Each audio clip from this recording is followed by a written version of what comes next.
je suis heureux de vous parler de la langue copte. Je précise aussi, par hommage que je travaille, je collabore avec le professeur Anne Ludor, qui est directrice de recherche au CNRS. Et je suis heureux de travailler avec elle, d'apprendre auprès d'elle pour approfondir la connaissance de la langue copte, donc notamment au sein de son séminaire Texte copte qu'elle dirige actuellement. La langue copte est donc la langue copte est la langue de l'Égypte qui se situe entre la langue hiéroglyphique et la période islamique et arabisée. Donc, la langue copte est l'héritière de cette culture pharaonique qui s'est fondue, qui s'est associée au grec, à la langue grecque durant la période ptolémaïque qui se situe, comme vous le savez sûrement, quelques siècles avant Jésus-Christ et quelques siècles après Jésus-Christ. Donc, la culture linguistique spécifique de l'Égypte du premier millénaire après Jésus-Christ, pour situer dans le temps, est marquée par la floraison de la langue copte et elle s'appuie sur l'alphabet grec pour renaître sous une nouvelle forme. Cette langue hiéroglyphique qui renaît avec l'alphabet grec, notamment, pour renaître sous cette nouvelle forme, le copte. Alors copte veut dire égyptien. Copte veut dire égyptien tout simplement, notamment aussi à travers l'arabe, puisque égyptien, Aegyptos, est devenu copti en arabe, comme vous le savez sûrement pour la plupart d'entre vous, et est devenu coptos par exemple en grec, et coptus en latin. Il est devenu copte en français.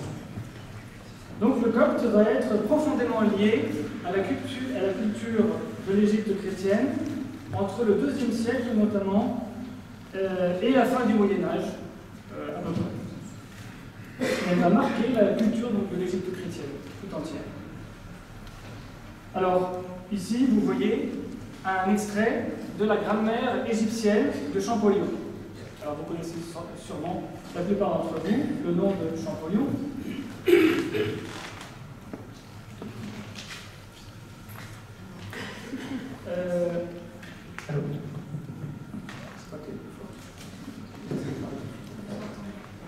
Donc, voici un extrait de la grammaire égyptienne de Champollion.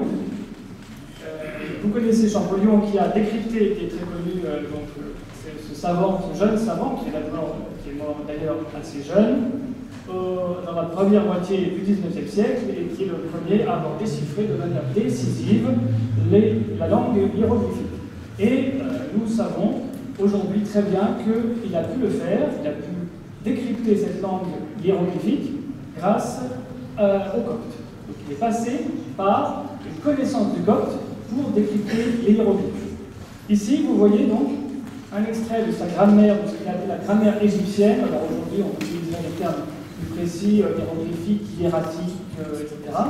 Mais à l'époque, il était fondateur dans ce domaine de la science.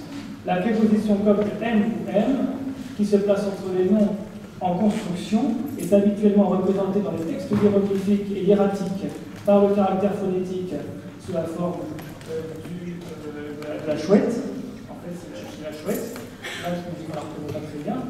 Ou par sa variante, alors là, je suis moins fort en hiératique, je suis meilleur en copte, et ses homophones, voilà, hiératique. Donc, Champollion, en tout cas, met la première ligne en hiératique. La deuxième ligne est, tout en dessous, est du hiéroglyphique, et la troisième ligne est en copte. Alors, à lire de droite à gauche, Ao, On, Nai, Ne, Rou, M et P. Donc, en copte, saïdique. Et si vous voulez lire un petit peu le hiéroglyphique, il faut regarder les figures dans le sens, bon, pour les arabophones, ça ne pose pas de problème, mais dans le sens, les figures sont tournées dans le sens de celui qui commence à lire. Hein. Vous voyez, les figures ont la face tournée vers la droite. Voilà. Mais en tout cas, la décryptage de la langue hiéroglyphique pour Champollion s'est basé de manière très nette sur sa connaissance du copte qui lui a permis de trouver des articulations de la langue égyptienne. En dessous, vous avez aussi donc, la traduction, excusez-moi, et ouvre à moi, ou pour moi aussi, on peut dire, hein, pour moi, Nai, Nero les portes, M et P du ciel. Donc ça, c'est en copte saïdique, c'est-à-dire le copte qui était prépondérant dans les premiers siècles. Saïdique, ça veut dire du sud, comme vous le savez, dans les arabophones. Le copte saïdique était le plus influent au 1er siècle de notre ère. En boélique, ça serait Oro, Aouol, Ni, Nirou, NFE. Alors, en dessous, si on regarde la phrase dessous, FT, Show, M, Anoïque, Show, M, Diki, Show, M, Eliu. Il donne, pareil, de droite à gauche, il donne beaucoup de pain, beaucoup de liqueur, beaucoup de bœuf. Donc, ici, c'est juste l'explication pour la particule M qui introduit le complément.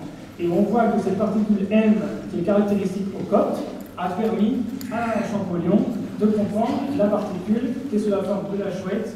Comme vous voyez, le M avec la barre au-dessus, ça a permis à Champollion de comprendre cette grammaire. Un spécialiste nous confirme cette importance du copte en disant « Tout au long de l'ouvrage apparaît l'élément clé sur lequel Champollion s'est appuyé, à savoir sa connaissance du copte. Toute la partie grammaticale est construite par déduction de comparaison avec le copte. Champollion adopte l'alphabet copte pour sa translittération, c'est-à-dire que pour translittérer les mots hiéroglyphiques, il utilise le copte parce que c'est la manière la plus simple et la plus directe et en même temps la plus juste, puisque c'est l'histoire de cette langue égyptienne, même si à l'époque hiéroglyphique, peut-être on prononçait de manière légèrement différente. En tout cas, cela a été déterminant pour décrypter ces mots.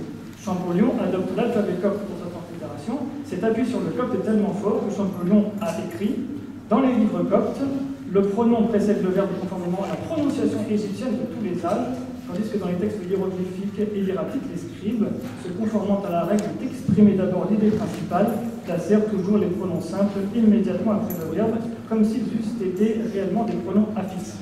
C'est une explication un peu grammaticale, mais ce qui est important de remarquer, c'est que pour Champollion, le copte est le témoin grammatical sûr et clair de cette grammaire égyptienne. Alors, donc, pour revenir sur cette histoire de la langue copte, brièvement, je vais brosser très brièvement, la période ptolémaïque a été décisive, puisque, comme on l'a vu et comme on le voit ici, l'alphabet copte est une reproduction pour les 24 premières lettres de l'alphabet grec, qui est stylisé d'une manière un peu différente à partir de l'oncial grec. Et on y ajoute les lettres que vous voyez sur la droite, donc 6 lettres pour le saïdique et 7 lettres pour le boaérique.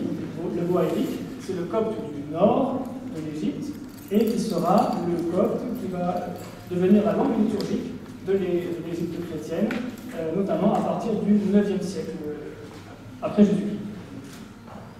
Donc le grec est aussi une langue d'Égypte, il faut quand même le reconnaître. Le grec a été décisif, et d'ailleurs un des chants que vous avez entendu tout à l'heure, Agios Osios, est un chant copte, mais qui est un chant en fait en langue grecque.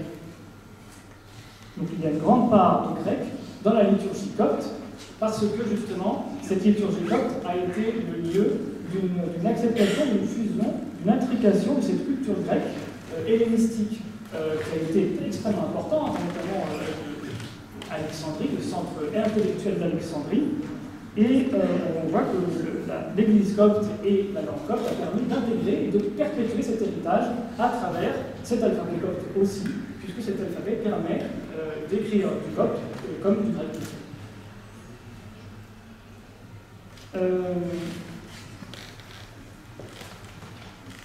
Alors, très brièvement, les dialectes coptes, comme je vous l'ai signalé, donc il y a en fait plusieurs dialectes coptes au départ, qui ont des variantes, qui se ressemblent tout de même.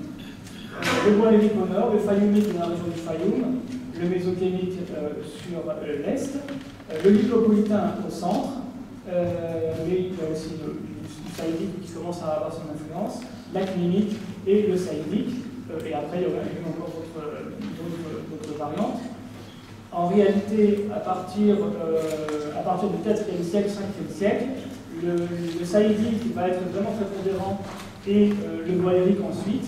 Et puis, suite à l'importance prise par les centres du Wadi Nakhroun et de la papauté d'Alexandrie, eh bien, les centres intellectuels vont plutôt se déplacer et venir du nord, qui va d'ailleurs lui-même se déhelléniser suite au concile de Chalcédoine, où l'Église copte va prendre son indépendance et développer véritablement la langue copte comme étant son véhicule linguistique, sacré et théologique.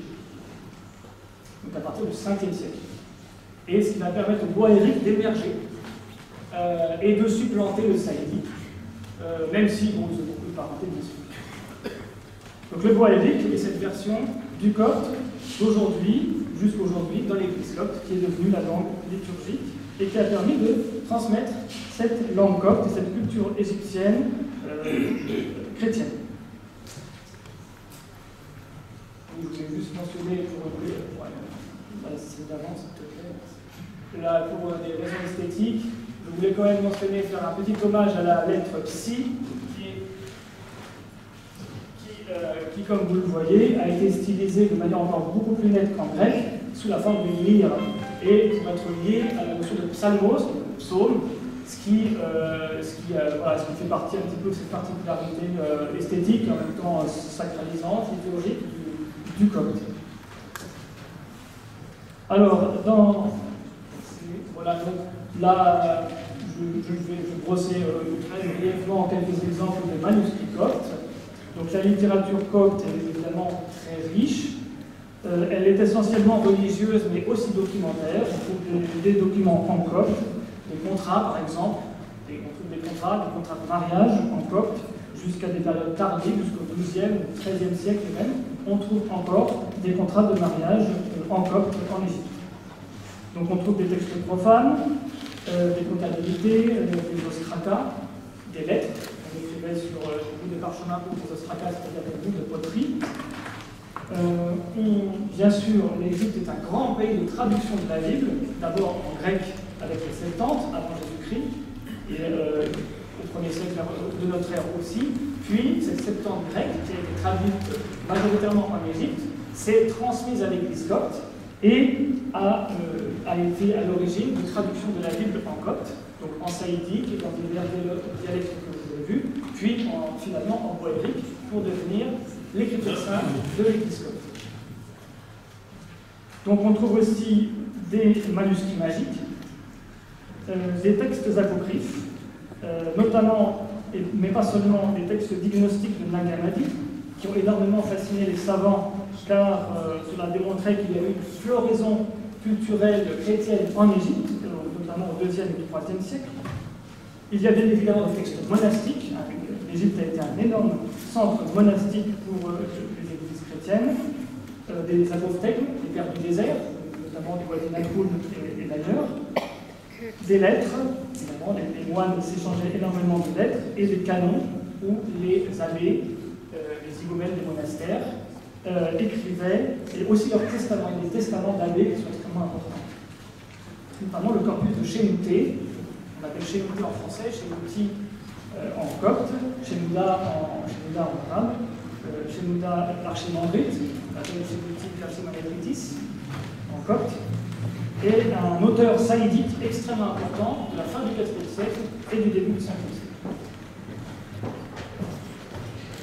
Enfin, alors voilà, quelques manuscrits, un évangéliaire, c'est-à-dire un livre de l'évangile, avec de très belles illustrations, de très belles enluminures. Ici, le baptême de Jésus-Christ par Jean le Baptiste.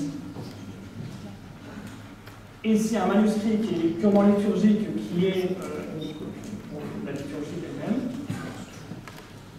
Un psautier, c'est-à-dire un livre qui rassemble les psaumes de David, qui est un des livres de prière fondamentaux de l'Église copte. Ici, un lectionnaire, c'est-à-dire un texte rassemblant des extraits bibliques pour la messe, avec aussi de très belles enluminures. Voilà, et la dernière.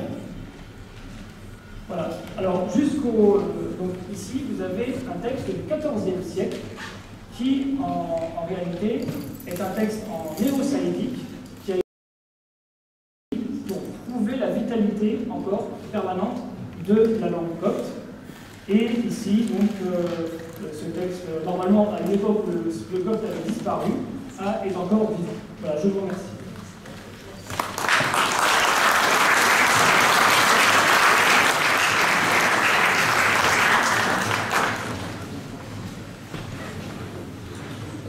Merci beaucoup, Marion. Vous savez, il parle en code courant. En plus, il a épousé une femme de Haute-Égypte, Marianne, qui a fait un doctorat en égyptologie et cryptologie. Mon épouse et moi, on les a invités chez nous, et quand ils ne voulaient pas qu'on comprenne, ils parlaient entre eux en code.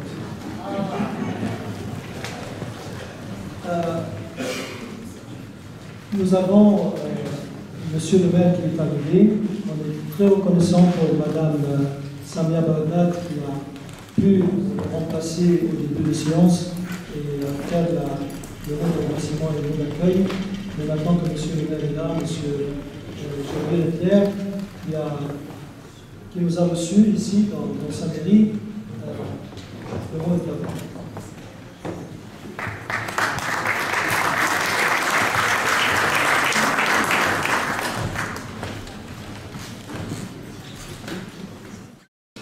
Bonsoir à tous. Je vous rassure, je ne vais pas vous refaire un discours d'introduction puisque j'ai cru comprendre que ma première adjointe m'a brillamment remplacé. Il ne faut jamais laisser une chaise vide, on ne sait jamais. Mais je suis sûr que vous avez été très bien accueillis par Samia Bagdad. Je voulais, Monsieur le Président, Monseigneur Gollnisch, Mesdames et Messieurs, Monsieur le Grand Rabbin, je vois que il y a beaucoup d'amis dans cette salle.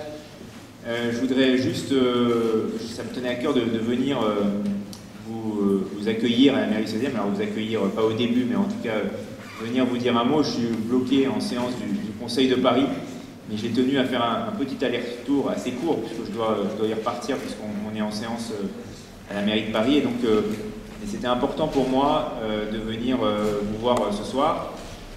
D'abord parce que vous savez que vous êtes ici à la mairie du 16e chez vous, et c'est pas nouveau, puisque dans la continuité évidemment de mes prédécesseurs, et je pense à Claude Goasguen, que vous connaissez bien, à mon prédécesseur Francis Piner, dans cette continuité, vous êtes ici chez vous, et nous sommes toujours au devant des combats qui sont les vôtres, au devant des combats qui sont les nôtres, puisque ce sont des combats commun. La mairie du 16e a toujours été claire, a toujours affiché sa défense aux chrétiens d'Orient, a toujours affiché sur le parvis d'ailleurs de la mairie pendant de nombreuses années, il y avait une affiche sur le sujet, et donc on a toujours, à la mairie du 16e, on est toujours les défenseurs des causes justes, et donc vous êtes ici encore une fois chez vous. Il ne faut pas hésiter si vous souhaitez revenir, alors pas tous les jours quand même, parce que malheureusement les salles ne sont pas extensibles, mais évidemment voilà, avec Samia Bagdad, ma première adjointe qui suit ces sujets personnellement, puisque vous savez son engagement personnel sur le sujet, et donc qui me tient informé matin, midi et soir de vos activités, et qui évidemment porte à mes côtés vos causes avec moi, et donc il ne faut pas hésiter si vous avez besoin de quoi que ce soit. Vous trouverez toujours Samia Bagdad, ma première adjointe, et moi-même à vos côtés pour être là sur les causes qui sont les vôtres, qui sont les nôtres. Et donc voilà, je ne vais pas être plus long parce que je vous interromps dans votre cycle d'intervention et de conférences, mais ça me tenait vraiment à cœur de faire un aller-retour rapide. J'avais dit rapide. À Paris, c'est plus possible de dire rapide, en tout cas quand on est en voiture. Et en tout cas, j'ai fait un aller-retour de l'hôtel de ville parce que voilà, ça me tenait vraiment à cœur de pouvoir vous accueillir dans cette belle salle des fêtes du plus bel arrondissement de Paris, quand même le dire mon prédécesseur. Et donc, je vous souhaite une très belle soirée, et vous pouvez compter sur mon soutien sans faille.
لو مش ممكن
ملوش حدود.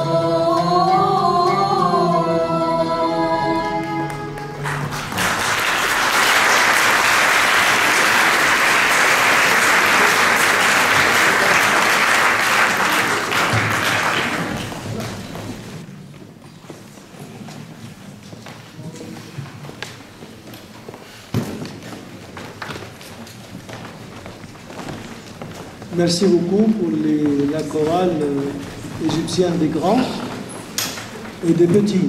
C'est très amusant de voir une fille à 5 ans qui chante avec le portable.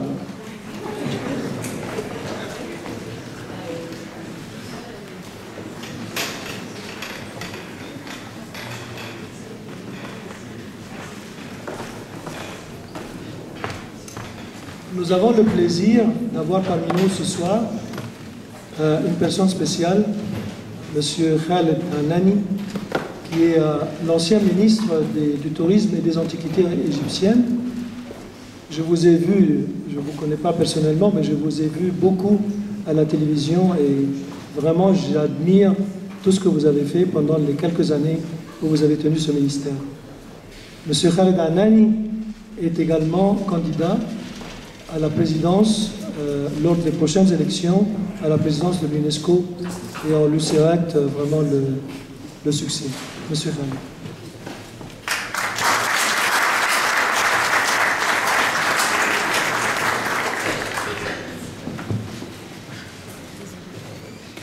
Massaء الخير.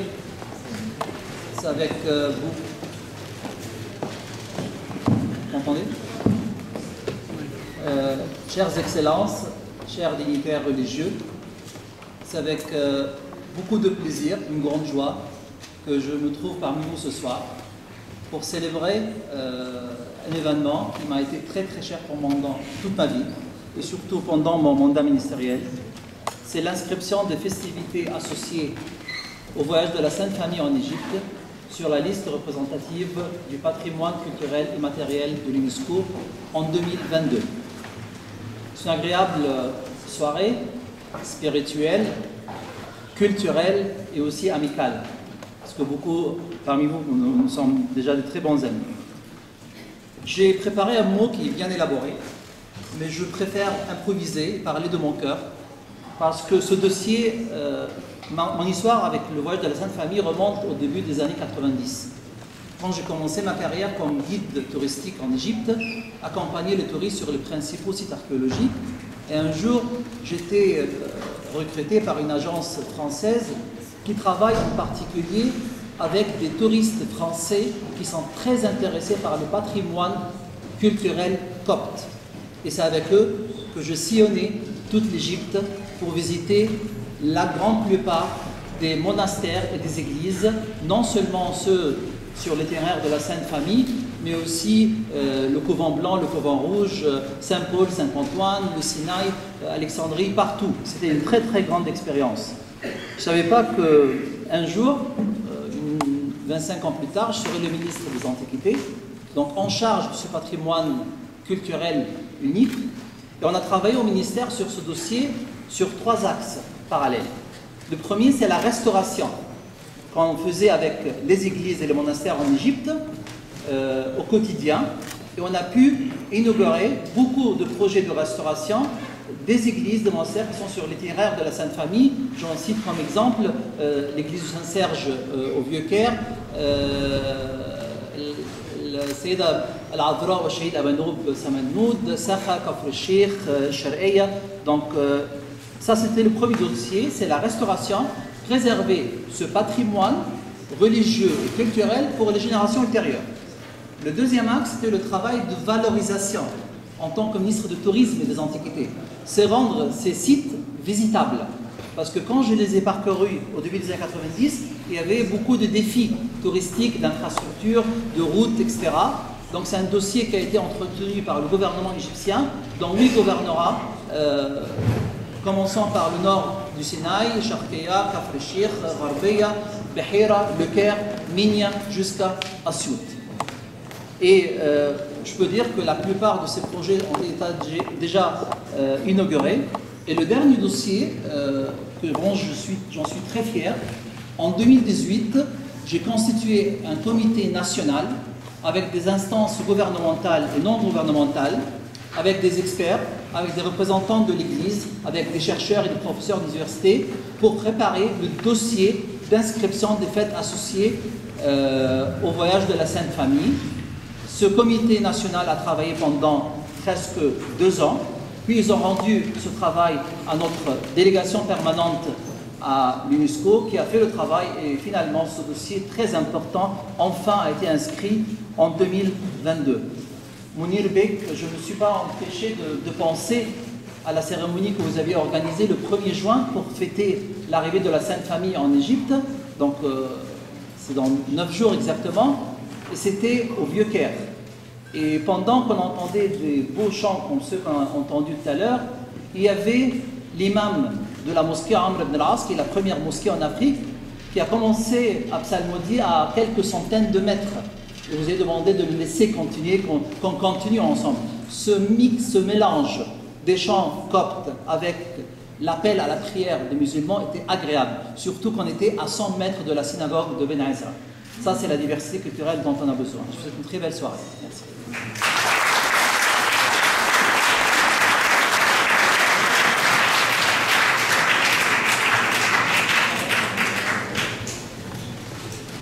Parmi nous ce soir, il y a plusieurs religieux et je tiens vraiment à les remercier. Nous avons bien sûr Monseigneur Ambamak, qui est l'évêque de l'église copte orthodoxe à Paris et le nord de la France. Nous avons Monseigneur Pascal Golnisch, qui est vicaire général et qui représente ce soir Monseigneur Laurent Ulrich, archevêque de Paris. Et Monseigneur Golnisch est également le directeur de l'œuvre d'Orient. Et il connaît vraiment très bien l'Orient et toutes les affaires des chrétiens d'Orient.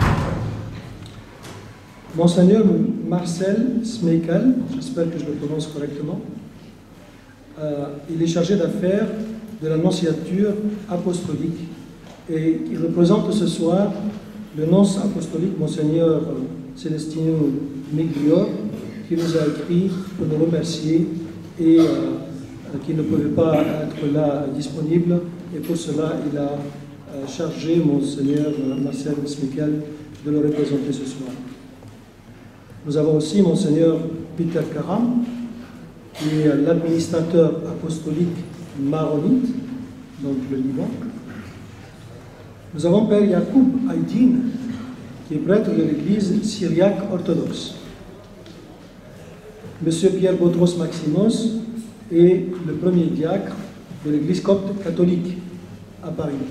Il y a dans l'église copte, il y a les coptes orthodoxes qui sont la majorité, et il y a également les coptes catholiques, mais il y a aussi les coptes protestants. Madame Livia Passy, elle est pasteur protestant de l'église protestante luthéro-réformée de France. On est heureux qu'elle soit parmi nous ce soir. Et nous avons Monsieur Michel Sabag, qui est conseiller de Monseigneur Yegyaïmen, et j'espère que je le prononce correctement, qui est le primat de l'église catholique arménienne. Je vais donner la parole à Monseigneur Golnisch et ensuite à Ambamak. Monseigneur Golnisch, à vous la parole.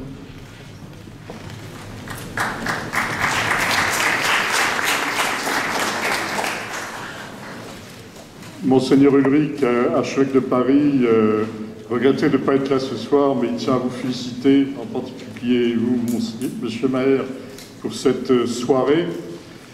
Et il était, il y a quelques semaines, en Égypte, où j'ai conduit une délégation des évêques de France qui voulaient rencontrer les chrétiens d'Égypte durant quelques jours. C'était trop court, mais enfin, c'était déjà cela.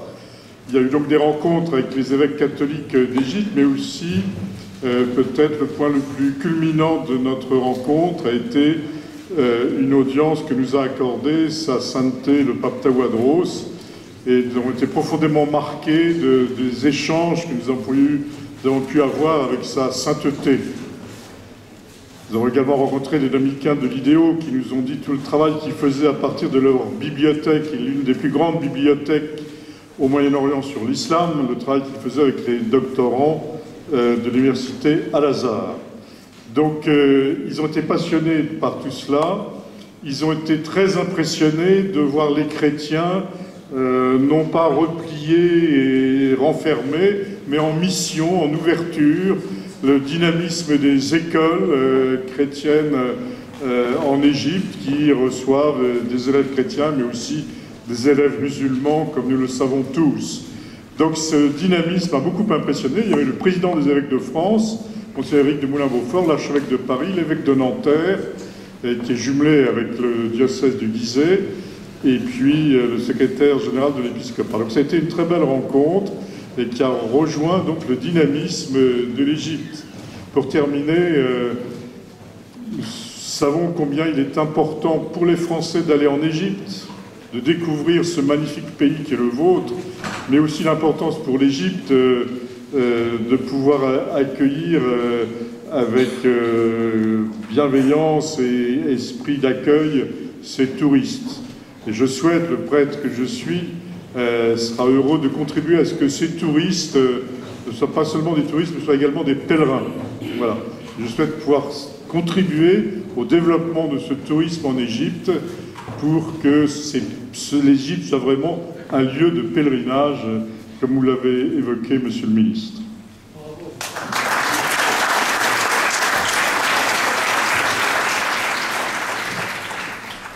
La vague d'arrivée d'Égyptiens en Europe et plus particulièrement en France avait commencé dans les fins des années 60. Moi j'en fais partie, mais c'était plutôt dans les années 70. Et donc petit à petit s'est construit des églises coptes à Paris. Je crois qu'il y en a à peu près une dizaine, à Montmartre. Il y a à peu près une dizaine d'églises maintenant, différentes dans Paris et la banlieue. Et ces églises donc se sont construites petit à petit, et donc il y a eu des prêtres, mais ils sont restés très longtemps sans évêque. Et seulement il y a à peu près une dizaine d'années que le pape Tawadros a nommé Amba Marc évêque de l'église copte orthodoxe de Paris et du nord de la France. Et Amba Marc a fait énormément de réalisations depuis qu'il est arrivé. Amba Marc, la parole est à vous.